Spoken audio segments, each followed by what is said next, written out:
dan istri serta anak-anak kami menjadi tawanan. Bukankah lebih baik kami pulang ke Mesir? Mereka berkata satu sama lain, baiklah kita mengangkat seorang pemimpin lalu pulang ke Mesir. Lalu sujudlah Musa dan Harun di depan mata seluruh jemaat Israel yang berkumpul di situ. Tetapi Yosua bin Nun dan Kaleb bin Yefune yang termasuk orang yang telah mengintai negeri itu mengoyakkan pakaiannya dan berkata kepada segenap umat Israel, negeri yang kami lalui untuk diintai itu luar biasa baiknya. Jika Tuhan berkenan kepada kita, Ia akan membawa kita masuk ke negeri itu dan memberikannya kepada kita, suatu negeri yang berlimpah-limpah susu dan manisnya. Hanya saja janganlah memberontak kepada Tuhan, dan janganlah takut kepada bangsa negeri itu, sebab mereka akan kita telan habis. Yang melindungi mereka sudah meninggalkan mereka, sedangkan Tuhan menyertai kita. Janganlah takut kepada mereka. Lalu segenap umat itu mengatakan akan melontari kedua orang itu dengan batu. Tetapi kemuliaan Tuhan tampak di kemah pertemuan kepada semua umat Israel. Demikianlah pembacaan Al-Quran. Hendaklah firman Tuhan dengan segala kekayaannya diam di antara kamu dan ucaplah syukur kepada Allah.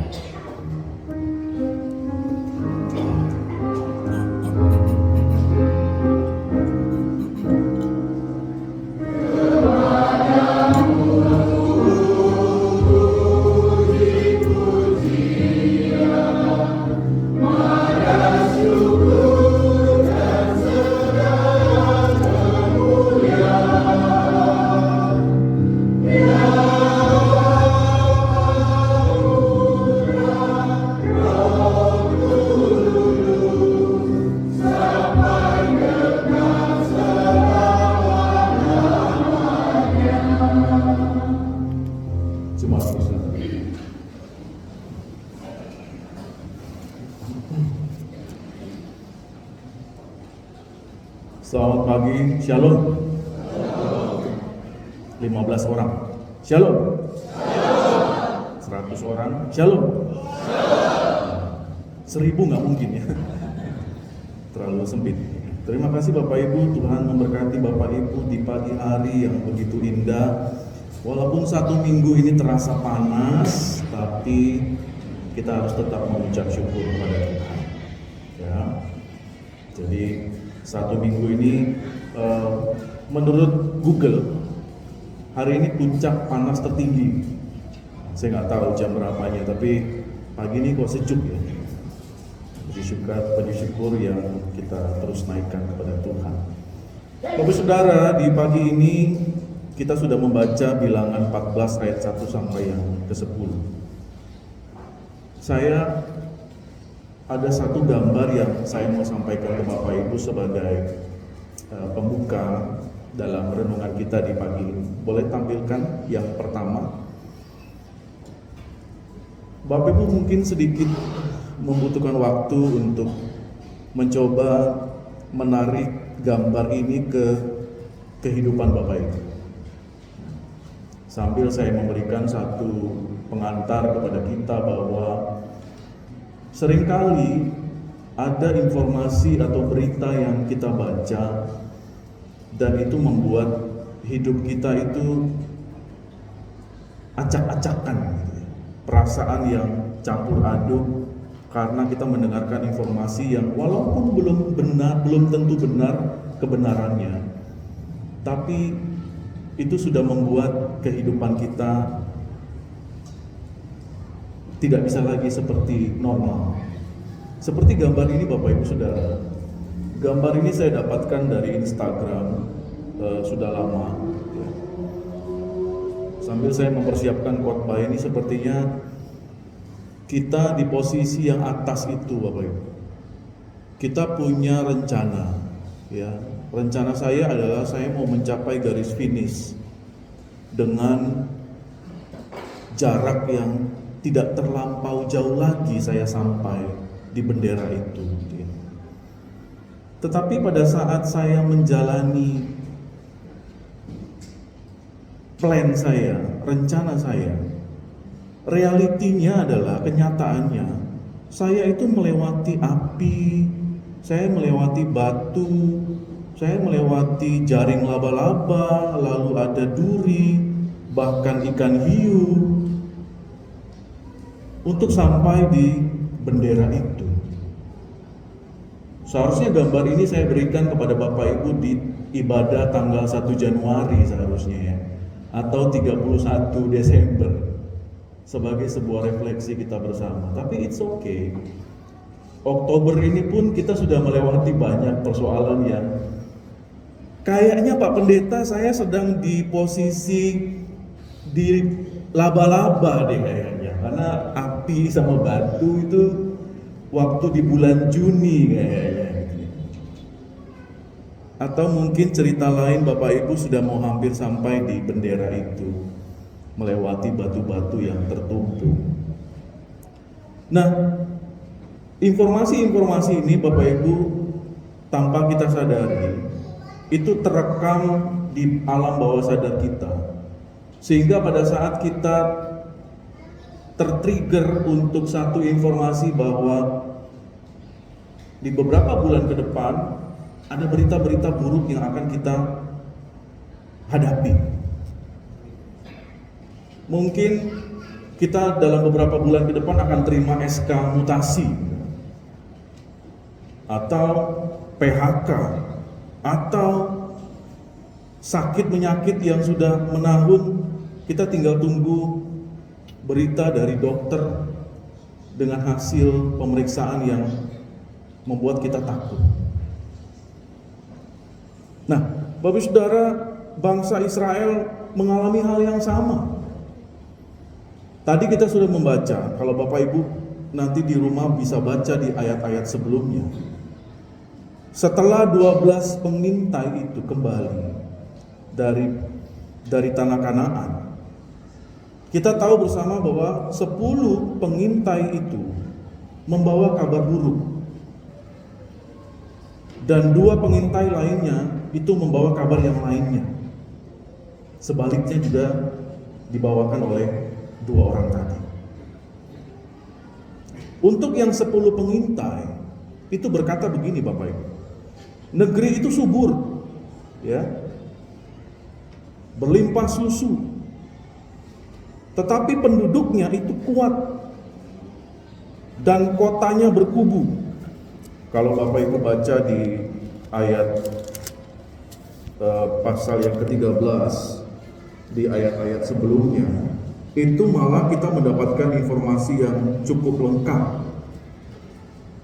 Bangsa itu seperti raksasa, ya, seperti belalang. Negeri itu bisa memakan penduduknya. Takut sekali loh. Kalau informasi ini seperti ini diberikan kepada kita. Kalau kita mau berlomba lalu dikatakan lawan kalian itu nanti badannya gede-gede, tatoan, gondrong rambutnya, gak jadilah kami lomba Pak Pendeta. Kami kirim doa aja lah, gak usah kirim pasukan gitu. Takut. Di ayat pertama saja pembacaan kita, umat ini sudah dikatakan apa? Mengeluarkan suaranya nyaring dan bangsa itu menangis. Seluruh bangsa Israel itu menjadi panik, menjadi ketakutan. Mereka seakan-akan lupa akan janji Tuhan, akan penyertaan Tuhan yang selama ini sudah diberikan kepada mereka. Bagaimana mereka keluar dari jajahan Mesir pada saat itu, lalu laut itu Teberau itu terbuka, mereka nggak ingat itu lagi. Yang mereka ingat adalah, kita akan menghadapi raksasa-raksasa, orang-orang besar orang-orang yang akan menghabiskan kita. Macam mana kita ini?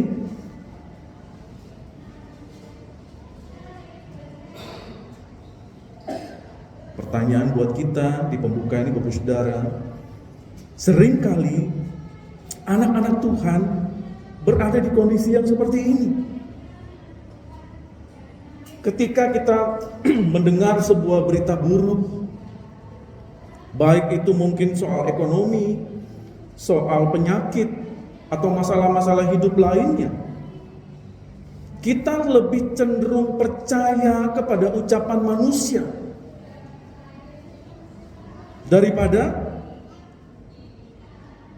kita mengingat janji-janji Tuhan yang diberikan kepada kita selama.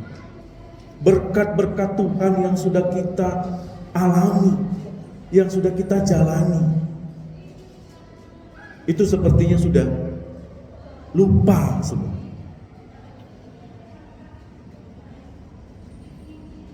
Sepuluh ayat ini Bapak Saudara saya akan breakdown, saya akan pecah menjadi 3 bagian supaya kita lebih mudah memahami ayat ini. Yang bagian pertama ayat 1 sampai 4. Bagian ini saya mencoba memahami bahwa ketakutan bangsa Israel itu menghasilkan yang namanya keputusasaan. Beberapa minggu ini, dalam 1 minggu ini Bapak Saudara, dan sampai tadi pagi masih FYP di Instagram dan di TikTok saya tuh bicara tentang Timothy Anugrah, seorang mahasiswa dari Universitas mana? Udayana Bali, yang kasusnya bunuh diri. Belum tahu persoalannya apa, tapi sampai hari ini ditebak-tebak dan dikatakan mengalami pembulian. Sampai dia meninggal pun masih dibully di sosmednya. Nah, saya coba melihat dan membawa ke ayat ini, Bapak Ibu. Bagaimana sebuah ketakutan itu bisa menghasilkan yang namanya keputusasaan. Ketika ketakutan itu sudah menguasai hati kita, Bapak Ibu Saudara, dan bahkan pikiran kita, ada satu hal yang akan terjadi dan bisa dipastikan pasti terjadi. Manusia itu kehilangan arah. Dia nggak tahu lagi mau berjalan bagaimana. Dan bangsa Israel ini sekali lagi Bapak Saudara tidak lagi melihat berkat-berkat Tuhan di depan mata mereka. Tetapi yang mereka melihat itu hanya sebuah masalah besar di depan mereka. Sehingga mereka mengambil keputusan, lebih baik kami mati Tuhan. Lebih baik kami mati di tanah Mesir sana daripada kami harus masuk ke tanah perjanjian dan kami mati semua. Padahal belum kejadian, Bapak Ibu. Ketakutan bangsa ini membuat mereka lupa kepada kuasa Allah yang sudah membelah laut Teberau, yang sudah membawa mereka dengan selamat, diperlengkapi, diberikan makan, dilindungi dari semua musuh-musuh. Mereka sudah lupa.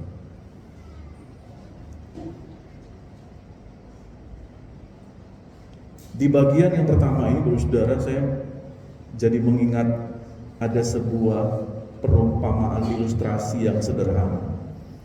Terkadang kita itu seperti serangga kecil. Serangga kecil yang bertemu dengan sebuah batu. Lalu kita bilang, aduh, batu ini besar sekali. Saya nggak bisa kemana-mana. Apa yang saya lakukan? Kayaknya saya nggak bisa kemana-mana lagi, saya harus mundur. Karena batu itu tepat ada di mata saya. Ini adalah sebuah cerita serangga dengan sebuah elang. Ternyata begitu elang itu terbang, Saudara, dia melihat batu dan serangga tadi. Itu ternyata serangga itu berada di sebuah batu yang kiri kanannya tuh bisa dilewati.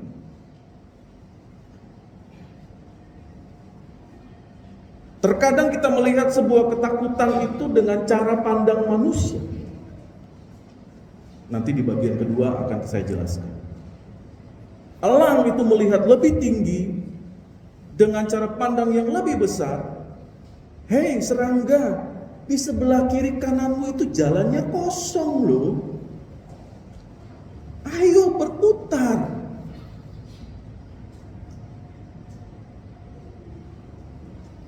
Karena ketakutan itu sudah menguasai hati dan pikiran manusia. Kita seringkali tidak melihat sebuah persoalan dengan cara pandang yang lain. Ayat berikutnya, Bapak Saudara. Ayat 6 sampai ayat yang ke-9.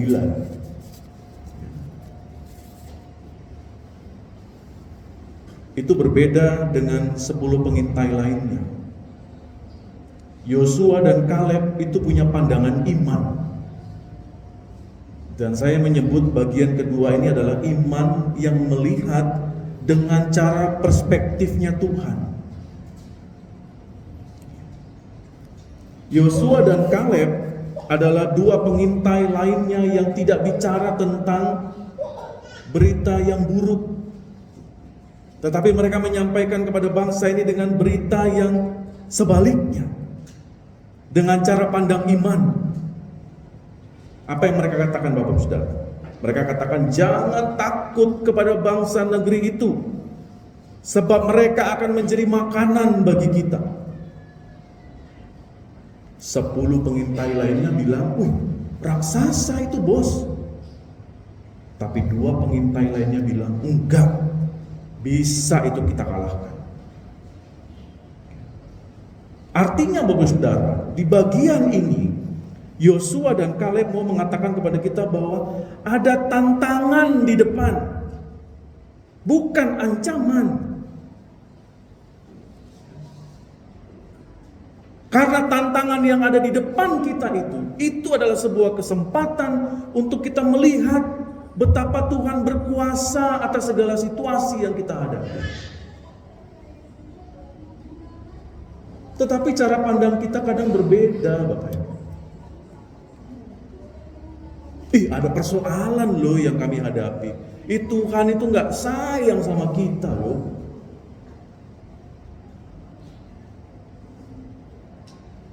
Terkadang cara Tuhan tidak seperti cara kita memandang.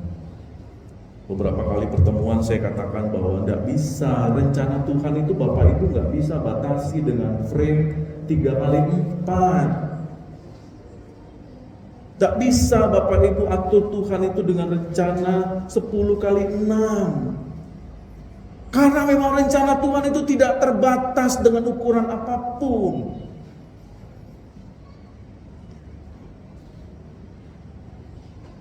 Kalau kita ada di tempat ini, pada saat ini, ada di Bangka Belitung ini, di Pangkal Pinang ini, itu saya mau katakan bahwa rencana Tuhan itu besar. Setiap kami rapat Kementerian Agama di pusat, kalau ada perkenalan, dari mana? Dari Babel. Kalau di Alkitab itu tempat pembuangan itu. Iya, di Alkitab. Tapi kalau kami yang tinggal saat ini, itu adalah tempat berkat. Amin. Tempat di mana kami boleh belajar banyak hal di kota ini, di tempat ini. Kalau pejabat-pejabat dimutasi ke sini, tempat pembuangan. Ternyata enggak loh.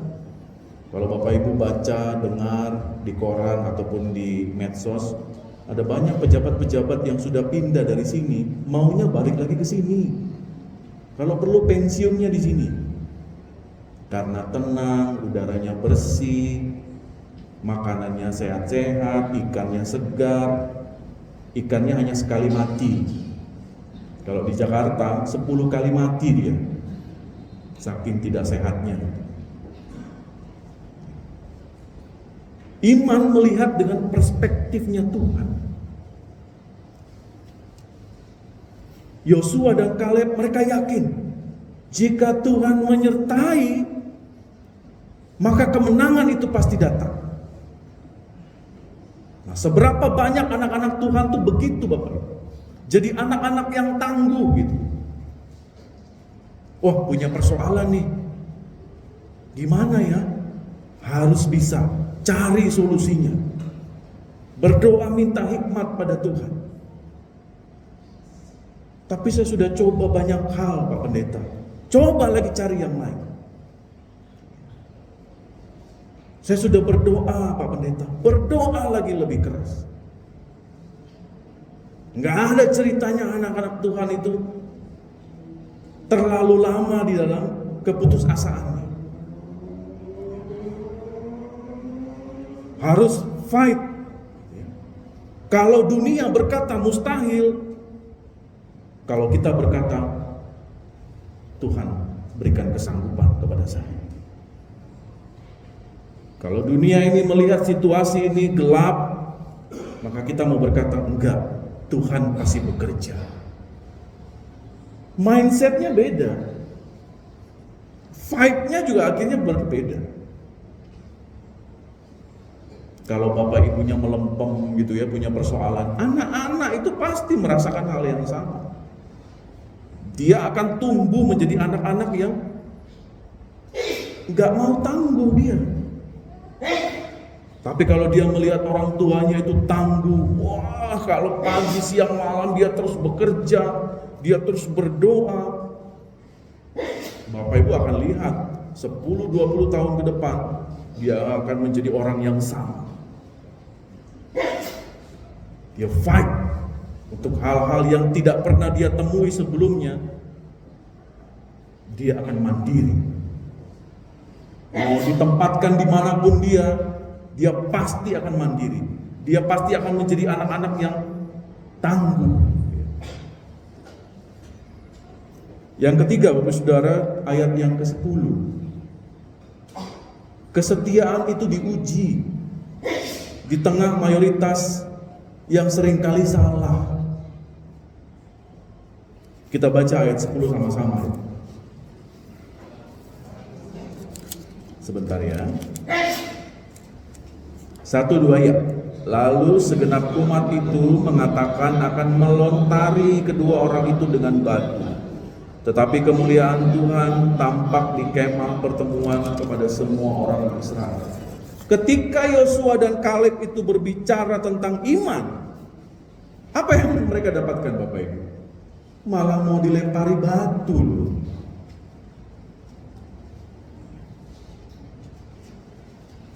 Begitulah seringnya ketika orang beriman itu justru ditentang oleh banyak orang yang takut. Tetapi Tuhan turun tangan melindungi mereka. Kadang iman itu harus tampil beda. Kalau di kantor kita hidup jujur, dijauhi orang, nggak diajak DL, ya, nggak dikasih proyek, terlalu jujur. Gitu. Nggak usah jauh-jauh lah. Kalau kita di sekolah dulu, yuk ke perpustakaan yuk baca buku. Nggak asik, ke kantin dong, gitu. Bolos dong, baru macam nih banyak kawan. Karena anak-anak yang masuk ke perpustakaan kutu buku. Kalau nggak nakal, nggak asik. Kalau nggak bandel, nggak banyak kawannya.